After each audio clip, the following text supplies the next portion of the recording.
कृष्ण प्रेम प्रदायते कृष्णाय कृष्ण चैतन्य नाम्ने गौरद्विषे नमः। नमो ब्रह्मण्य देवाय गो ब्राह्मणहिताय च जगद्हिताय कृष्णाय गोविन्दाय नमो नमः। जय श्री कृष्ण चैतन्य प्रभु नित्यानंद श्री अद्वैत गदाधर श्रीवाचादि गौर भक्तवृंद चमणि हरे कृष्णा कृष्ण कृष्ण हरे हरे हरे राम राम राम हरे हरे। कृष्णा कृष्ण कृष्ण हरे कृष्ण कृष्ण कृष्ण हरे हरे राम राम हरे हरे हरे हरे कृष्णा कृष्ण कृष्ण हरे हरे हरे राम राम हरे हरे।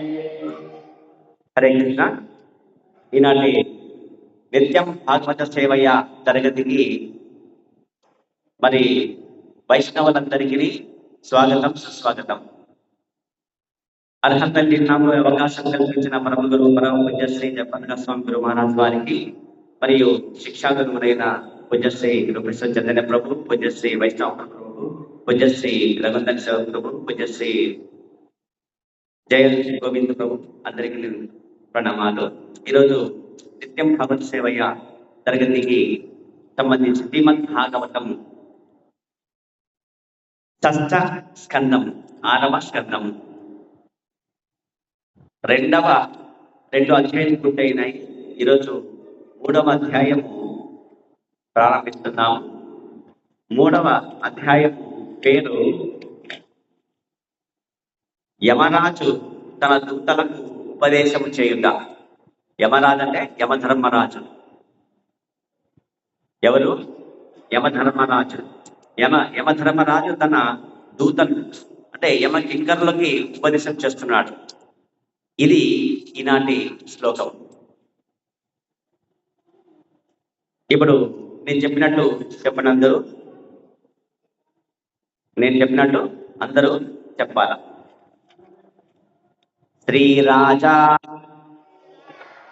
ఉవాచ నిశమ్య దేవః స్వభటా ఉపవర్ణితం ప్రత్యాహ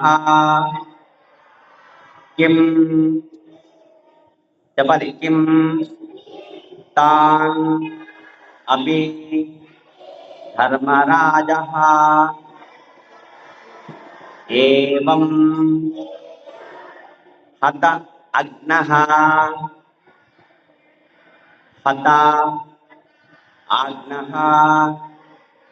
విహతాన్ మురారేః నైదేశికైః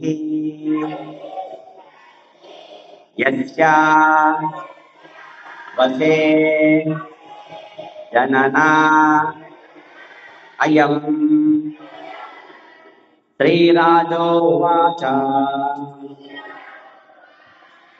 నిశమ్య దేవా సభనోపవర్ణితం ప్రత్యాహ్యం తానపి ధర్మరాజః ఏవం హతాన్లో విహతాన్మురారే నైదేశికైర్యస్య వశే జనోయం. భావం: పరీక్షిత్ మహారాజు పలికాడు. భాగవతం కృష్ణ అది. ఇది భాగవతం నేను చెప్పేది, గీత కాదు, భగవద్గీత కాదు. వినండి ఈరోజు భాగవతం క్లాసు. పరీక్షిత్ మహారాజు పలికాడు. పరీక్షిత్ మహారాజు ఎవరంటే వేదములు రాసిన వేదవ్యాసుని కుమారుడు. ఆయన పలికినాడు. కాదు. ధర్మరాజు అంటే ఎవరు తెలుసు కదా? పాండవుల మన్మడి ఆయన పరీక్షిత్ మహారాజు. ఈయన సుఖదేవ గోస్వామితో అడుగుతున్నాడు, తన గురువుతోన. ఆయన ఎవరంటే వ్యాసుడి కొడుకు కదా. అది సందర్భం. ఈ కథ చాలా మంచి కథ. అందరు నిశ్శబ్దం కూర్చొని స్నానం చేయాలి. తర్వాత నేను అడుగుతాను. నిశ్శబ్దంగా ఉండి వినండి. ప్రభు సుఖదేవ. ప్రభు అంటే గురువు గారు. సుఖదేవ. ఆయన పేరు సుఖదేవుడు. ఏం పేరు? సుఖదేవుడు. యమ యమ యమరాజే ధర్మార్థ కార్య పరములుగా సకల జీవులను నియంత్రించి వాడైనను అతని ఆజ్ఞ వ్యర్థమయ్యను. అజామిలుని బంధించకుండా నిలుపు చేసిన విష్ణుదూతల వలన కలిగిన పరాజయమును గూర్చి తన దూతలు తెలియజేసినప్పుడు అతడేమి ప్రత్యుత్తరము ఇచ్చెను? ఇక్కడ అడుగుతున్నాడు. యమధర్మరాజు ఏం చేసినాడంటే తన భటులు పంపినాడు. ఒక పాపిని అయిపోయింది, ఆయన జీవం అయిపోయింది. యమభటులు యమపాసం వేసి నరకలోకాన్ని తీసుకువెళ్ళాల యమపురికి. అట్టి సందర్భంలో వచ్చేసి అజామిలుడు అని చెప్పేసి ఒక అతను ఉన్నాడు. అతను బ్రాహ్మణ పుత్రుడే. ఎవరతను? బ్రాహ్మణ పుత్రుడే. అయినప్పుడు ఏమైందంటే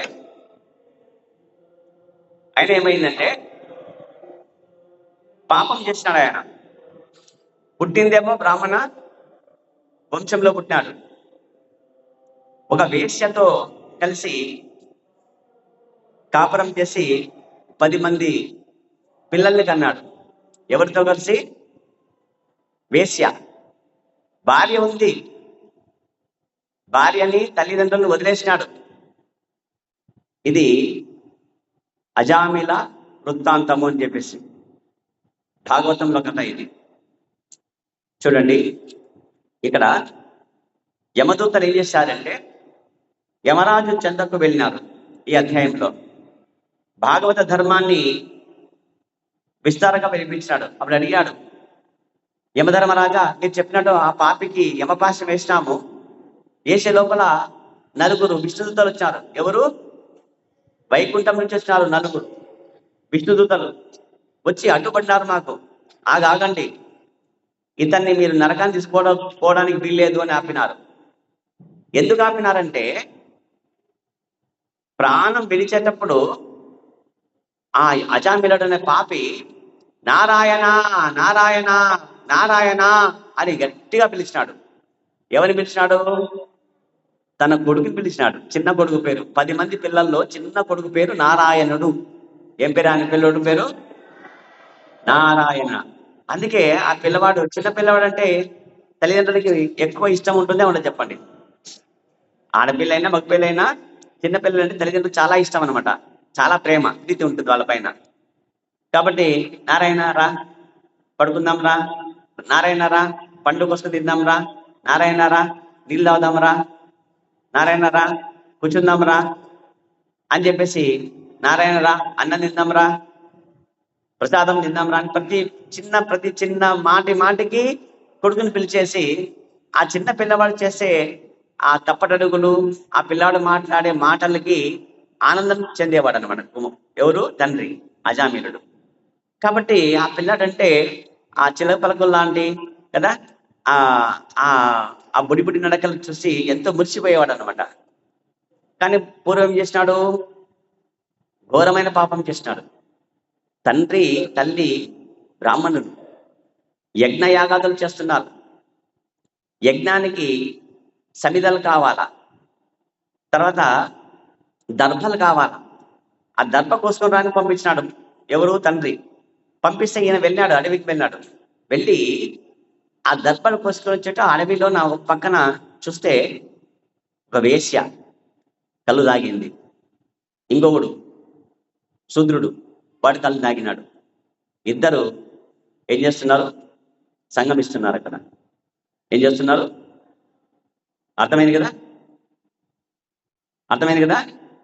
కాబట్టి కళ్ళు తాగిన కోతుల మాదిరిగా, కళ్ళు తాగిన కోతి అది వేశ్య. ఎవరది? కళ్ళు తాగిన కోతిది. కాబట్టి విచ్చలవిడిగా అక్కడ వాళ్ళు ప్రవర్తిస్తున్నారు. అక్కడ ఆ దృశ్యం చూసినాడు. ఎవరు? ఈ అజామిలుడు. భార్య ఉంది, అందమైన భార్య. వేశ్య కంటే చాలా అందమైన భార్య ఉంది. కానీ ఆ వేశ్య చేసినట్టు చేస్తుందా? చేయదు, భార్య కాబట్టి. కులసతి కాబట్టి వీడి ఇంటికి పోయినాడు.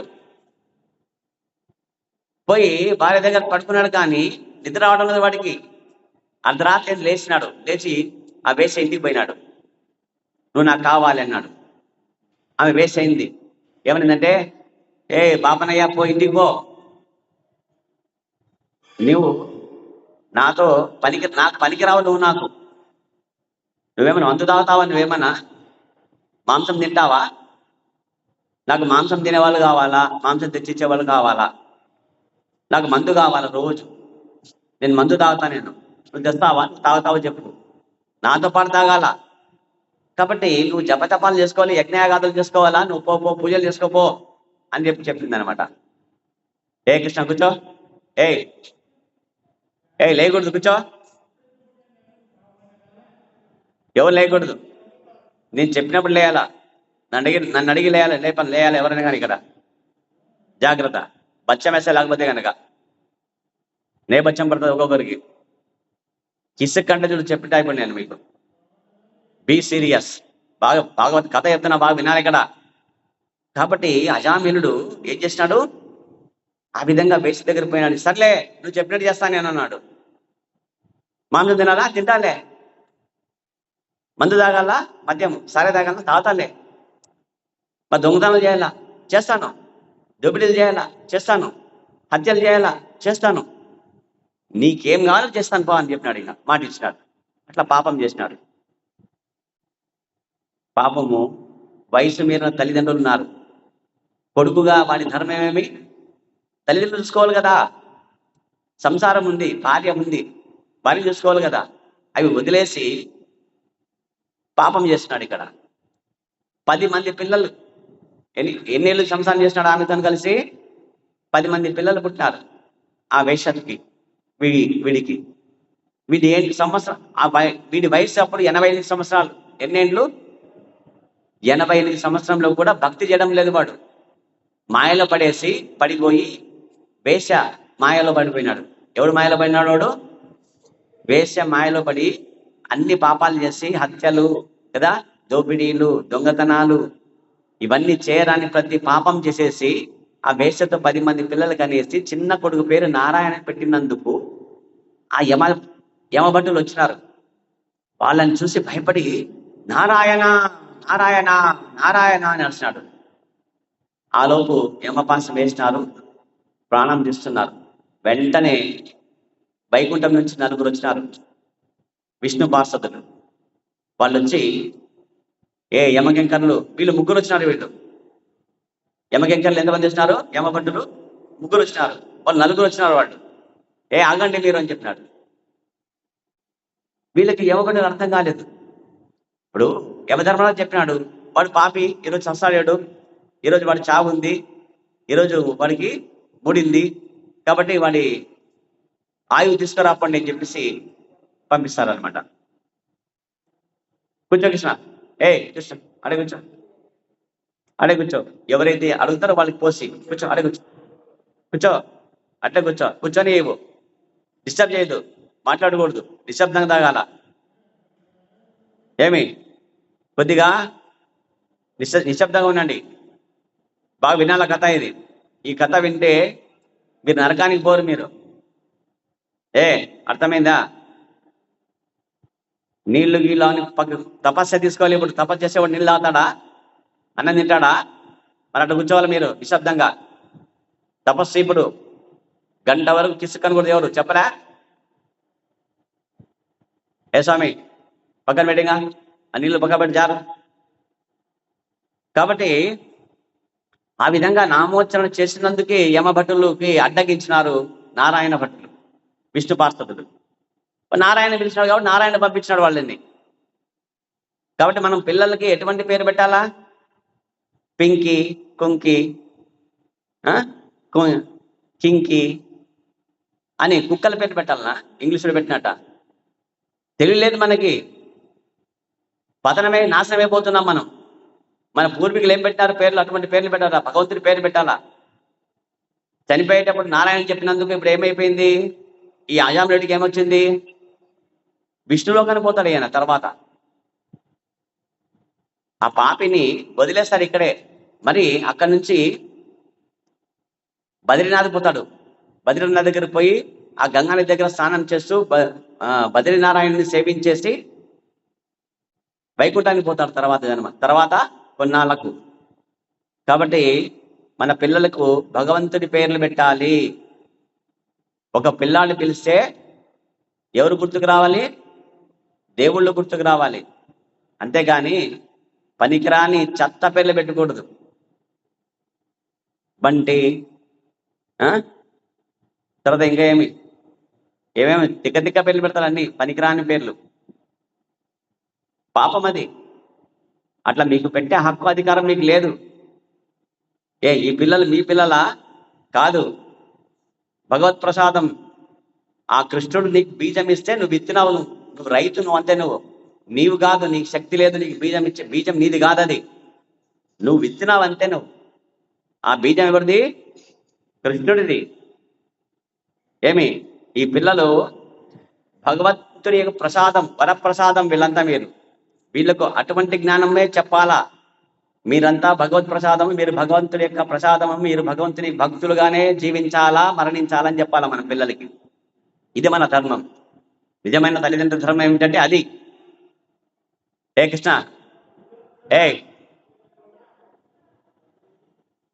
బచ్చమేస్తా నీకు. అర్థమైందా? మీరంతా ఎవరు? భగవంతుడు అంటే కృష్ణుడి యొక్క వరప్రసాదాలు మీరంతా. మీ తల్లిదండ్రులకి. కాబట్టి మీకేం చెప్పినాడు?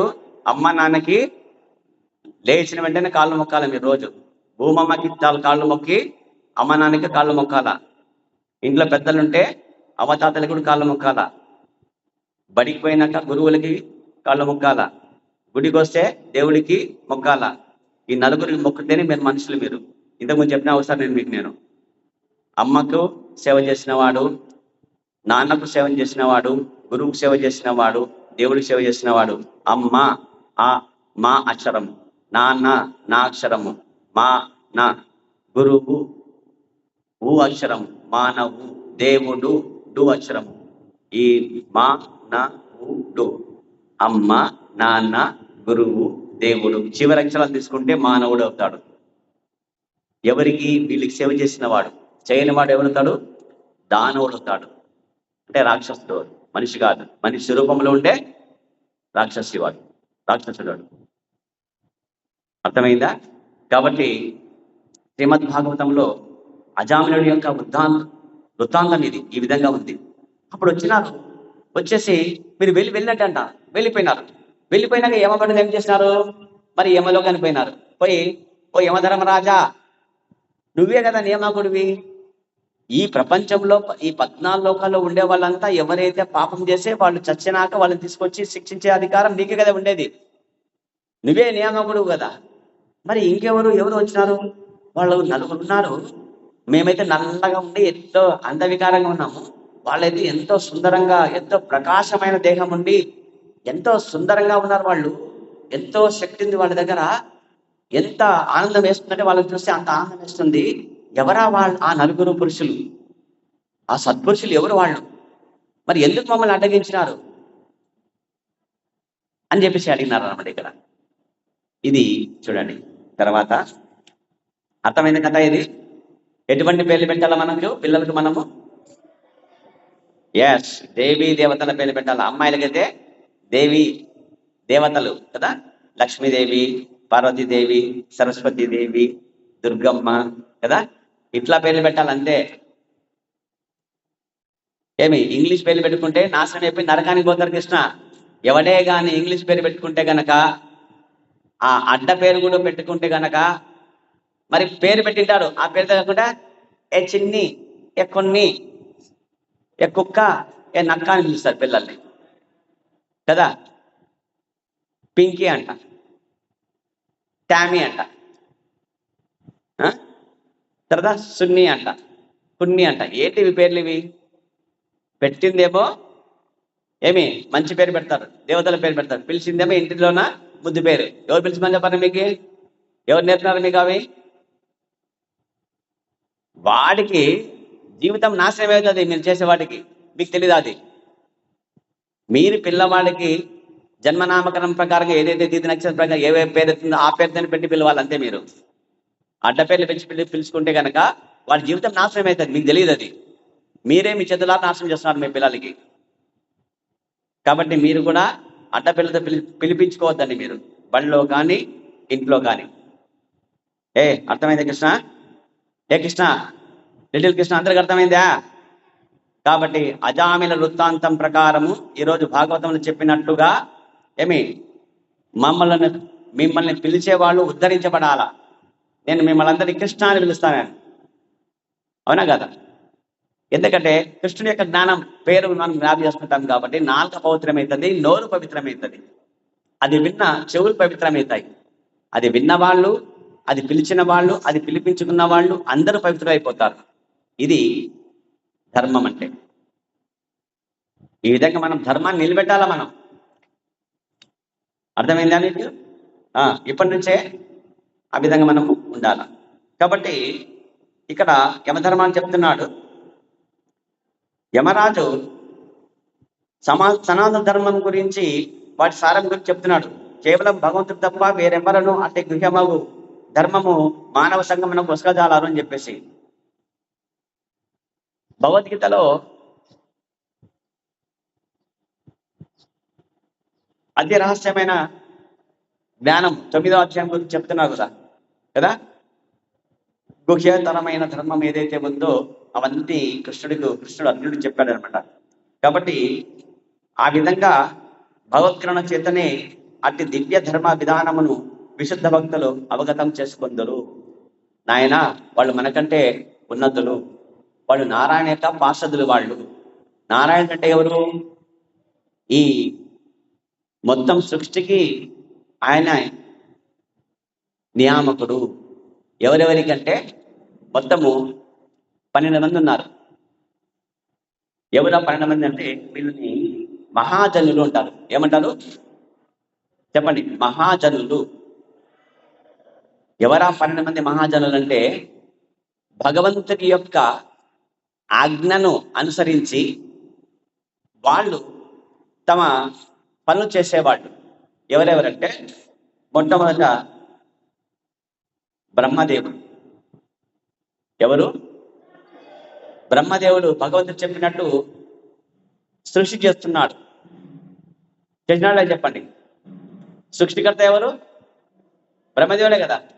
కాబట్టి బ్రహ్మదేవుడు ఏం చేస్తాడంటే భగవంతుడు ఆజ్ఞ మేరకు ఆయన చెప్పినట్టు ఆయన నియామకంలో ఉండి ఆయన చెప్పినట్టు చేస్తున్నాడు. ఏం చేస్తున్నాడు? సృష్టికర్త బ్రహ్మదేవుడు. ఎట్లా? 14 లోకాలు ఏర్పాటు చేయని చెప్పినాడు. కృష్ణుడు చెప్తే 14 లోకాలు పెట్టినాడు. పైన 7 లోకాలు లోకాలన్నీ అక్కడ సూర్యుడు చంద్రుడు పెట్టు. అక్కడ ఆ సూర్యుడు చంద్రుడు కిరణాలు వాటికి సోకేతన విధంగా చేయని చెప్పినాడు. వీళ్ళంతా పుణ్యం చేసిన వాళ్ళు, వీళ్ళు 7 లోకాల్లో ఉండేవాళ్ళు వీళ్ళంతా. కాబట్టి అక్కడ వాళ్ళకి సూర్యుడు చంద్రుడు యొక్క వెలుగు వచ్చే విధంగా పెట్టు అని చెప్పినాడు. తర్వాత ఇంకా 7 లోకాలు కింద పెట్టు, అధో లోకాలు. అవి చీకటి లోకాలు. అవి అక్కడ సూర్యకిరణం కానీ చంద్రుడు కొన్ని ఎవ్వరు లేనట్టు చీకటి లోకాలు పెట్టు. అక్కడ పాపలు ఉంటారు. అక్కడ వాళ్ళంతా పాపం చేసిన వాళ్ళంతా వాళ్ళు. కాబట్టి పాపలకి వెలుగు లేకుండా చేయని చెప్పినాడు. అట్లా అధోలోకాలు పెట్టినాడు. అతల వితల దళాతల రసాతల మహాతల పాతాల లోకం, అధోలోకాలు. తర్వాత అక్కడ 84 లక్షల జీవరాశులు సృష్టి చేయని చెప్పినాడు. బ్రహ్మకి ఏం చెప్పినాడు? ఎన్ని లక్షలు? 84 లక్షల జీవరాశులు ఉన్నాయి. జలజానం నవలక్షాని. ఇంతకు చెప్పినా ఈ శ్లోకం మీకు. జలములో ఉండేవి 9 లక్షల రకాల జీవులు ఉన్నాయి. మరి ఒక్కొక్క రకానికి మరి లక్షలు ఉంటాయి. మరి లక్షలు, వేలు, కోట్లు ఉంటాయి. మళ్ళీ ఆ విధంగా పక్షీనాం 10 లక్షాని. గాలిలో ఎగిరే పక్షి జాతులు 10 లక్షల రకాలు ఉన్నాయి. మనకు తెలిసింది అది పిట్ట, పిచ్చుక, ఊర పిచ్చుక కదా, పాల పిట్ట, గుడ్లగోబ, లేదా కాకి, రామచిలుక, తర్వాత గ్రద్ద. ఇవి కొన్ని తెలుసు అంతే. కానీ 10 లక్షల రకాలు ఉన్నాయి. మనకు తెలియదు ఇటువంటివి. తర్వాత జలజానం 9,00,000 పక్షీనాం 10,00,000 క్రిమయో రుద్రసంఖ్యాని. క్రిమి కీటకాలు, క్రిములు అంటే పురుగులు, కీటకాలు అంటే ఆ పురుగుకి రెక్కలుంటే కీటకం అవుతుంది. క్రిమి కీటకాలు 11 లక్షల రకాలు. తర్వాత చెట్లు 20 లక్షల రకాలు, జంతువులు 30 లక్షల రకాలు, మనుషులు 4 లక్షల రకాలు, ఇట్లా 84 లక్షలు ఉన్నాయి మొత్తం కలిసి. ఇవి చేయమని చెప్పినాడు ఎవరు? కృష్ణుడు. సర్వనియమాయ కూడా ఎవరంటే కృష్ణుడు. ఆయన చెప్పినాడు, బ్రహ్మ చేసినాడు, ఏమని సృష్టి చేసినాడు అనమాట. కాబట్టి అట్లా బ్రహ్మ. తర్వాత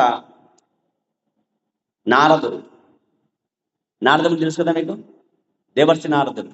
ఆయన కూడా ఆయన చెప్పినట్టు ఎక్కడ చూసినా నారాయణ నారాయణ నారాయణ అనుకుంటూ పోతాడు. ఎప్పుడు కీర్తన చేసుకుంటా కదా, తన దగ్గర ఉండే తుంబర మీటుకుంటూ కదా, మహతి అనే తుంబరాన్ని మీటుకుంటూ కదా, నారాయణ నారాయణ నారాయణ అనుకుంటూ ఉంటాడు అనమాట.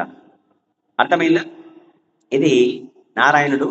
ఆ విధంగా భగవంతుని యొక్క నామాన్ని అన్ని లోకాలకు ప్రచారం చేస్తాడు. ఆయన పని అందరికీ. నారద అంటే అర్థం తెలుసా మీకు? కృష్ణ ఆ పేరులో అర్థం ఉంది. నారద, నారా అంటే నారాయణుడు, దా అంటే ఇచ్చేవాడు, దా అంటే ఏమి? ఇచ్చేవాడు. ఎవరిని ఇస్తున్నాడు? నారద ఎవరిని ఇస్తున్నాడు? నారాయణుని ఇస్తున్నాడు. నారాయణుడు ఎవరు? భగవంతుడు. కాబట్టి నారాయణుడు, నారదుడు మామూలు కాదు, ఆయన చాలా గొప్ప. ఆయన మనమేం సినిమాలో ఏం చేస్తామంటే జోకర్ లాగా ఆయన్ని చిత్రీకరిస్తున్నాం. కొట్లాడి పెడతాడు, అది చేస్తాడు అని చెప్పేసి జోకర్లా చూస్తున్నాం మనం. తప్పు, నరకానికి పోతాం అట్లా చూస్తే కనుక. ఏ కృష్ణ? కాబట్టి నారాయణ, నారద, నారాయణుని ఇచ్చేవాడు, నారాయణ భక్తి ఇచ్చేవాడు, భగవంతుని భక్తిని ఇచ్చేవాడు, భగవంతుని కథలు చెప్పేవాడు నారద. మూడవది శివుడు. బ్రహ్మ, నారదుడు, శివుడు. శివుడు తెలుసు కదా మీకు? తెలీదా? శివుడు ఏం చేస్తాడు తెలుసా? లయం చేస్తాడు. అంటే ఏమి? లయం అంటే మొత్తం నాశనం చేసేస్తాడు. ఎప్పుడంటే చివరిలో చెప్తాడు, కృష్ణుడు చెప్తాడు అనమాట. అయిపోయింది, ఇంకా ప్రపంచం ప్రళయం వచ్చేసింది, వీళ్ళంతా పాపం ఎక్కువైపోయింది, ఈ 14 లోకాలు ఎవడు మిగలకూడదు, అందరు నాశనం చేసేయి అంటాడు. అప్పుడు శివుడు తాండవం చేసి మొత్తము సర్వనాశనం చేస్తాడు. లయకారకుడు ఆయన. బ్రహ్మ సృష్టికర్త, విష్ణు పోషకుడు, రక్షించేవాడు, పోషించేవాడు. శివుడు లయకారకుడు, సృష్టి స్థితి లయ. బ్రహ్మ, విష్ణు, మహేశ్వర, శివుడు.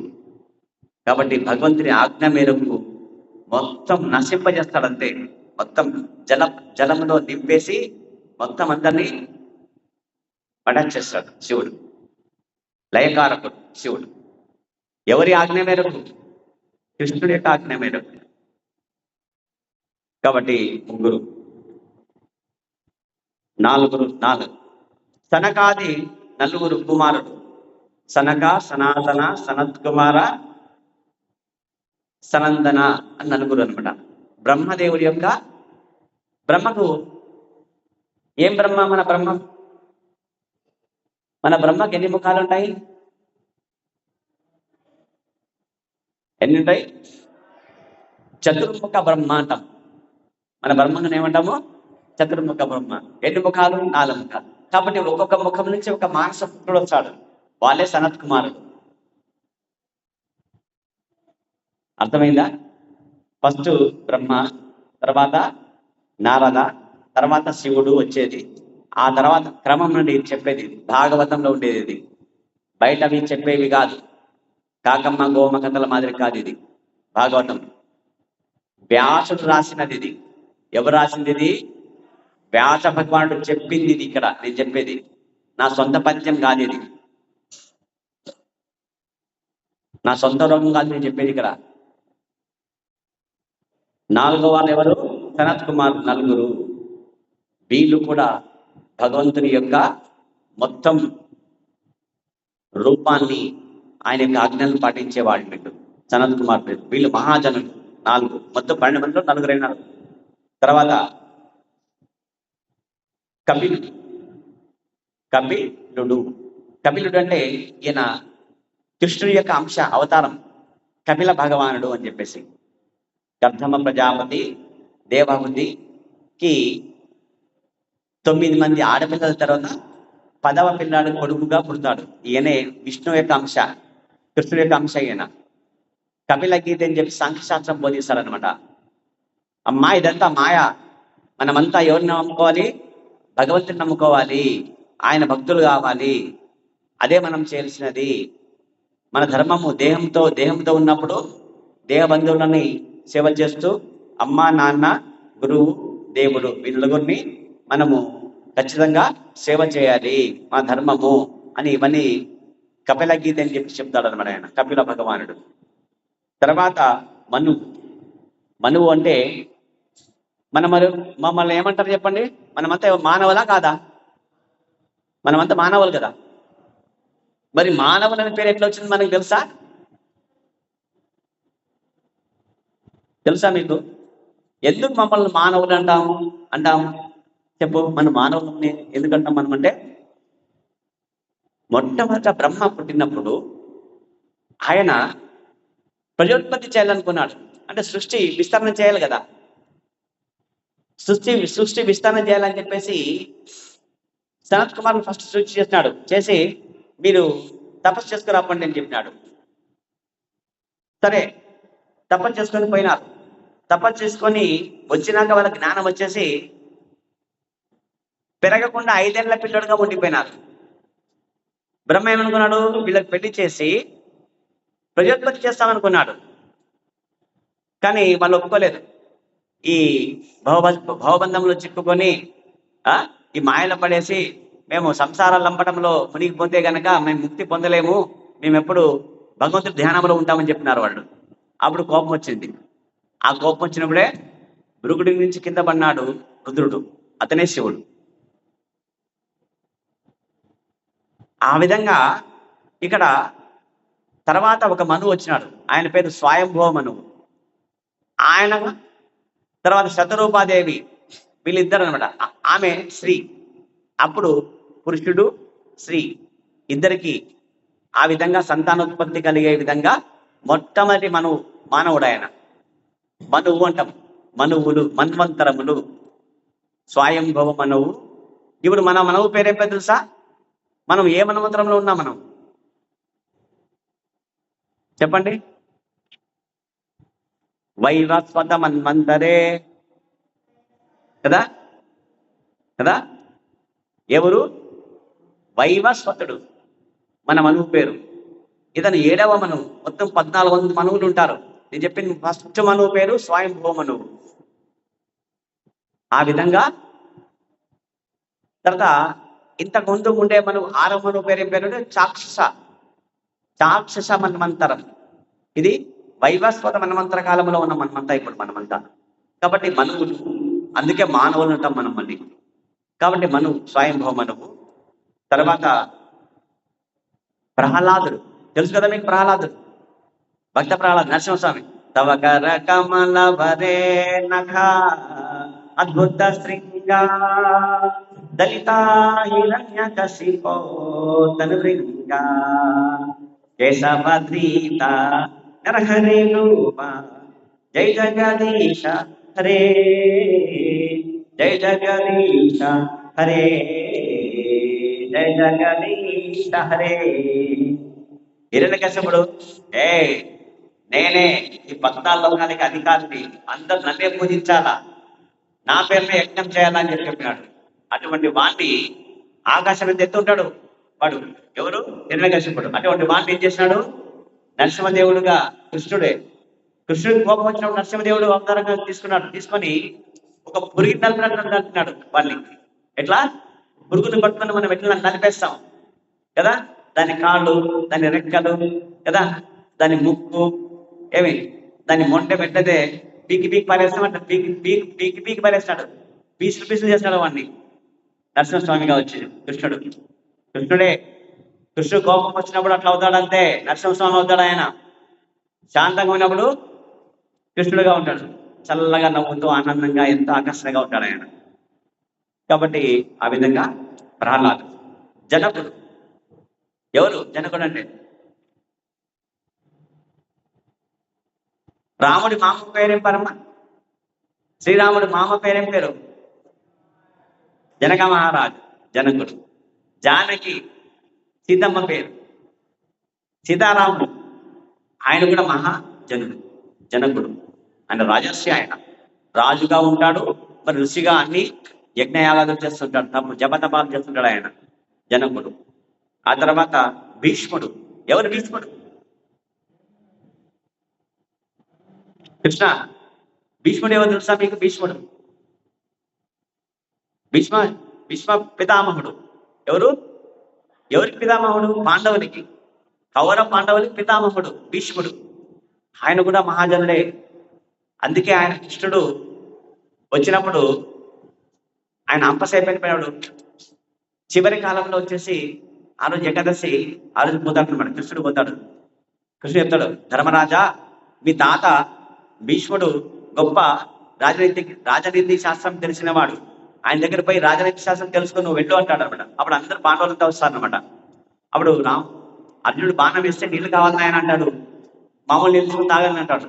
గంగమ్మ వాళ్ళ అమ్మది కావాల, లోపల నుంచి గంగా జలం తీసుకొచ్చేస్తాయి, ఇచ్చేస్తే అప్పుడు బాణం వేస్తే గంగమ్మ వస్తుంది, నీళ్ళు తాగుతాడు. అప్పుడు ఆయన కృష్ణుడి గురించి విష్ణు సహస్రనామం, విశ్వం విష్ణు సత్కారో భూత భవ్య భవత్ ప్రభు భూత భూత భృద్భావో భూతాత్మా భూత భావన అని శ్లోకాలన్నీ పాడతారనమాట. విష్ణు సహస్రనామ స్తోత్రం చెప్పింది ఎవరంటే భీష్ముడు చెప్పింది. అది అర్థమైందా మీకు? తర్వాత బలి చక్రవర్తి. తర్వాత ఎవరు?